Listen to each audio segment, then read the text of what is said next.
Girls, last letter of your first name. Pangalan. Arlene E. Josephine E. Janet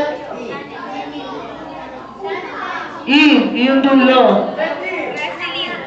Preseline H. M. Julian M. Jennifer R.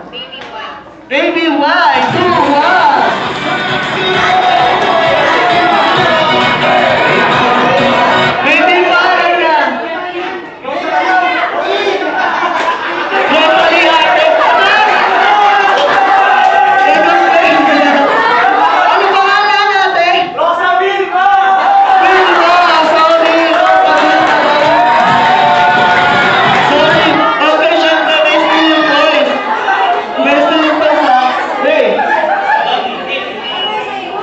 Dodi E.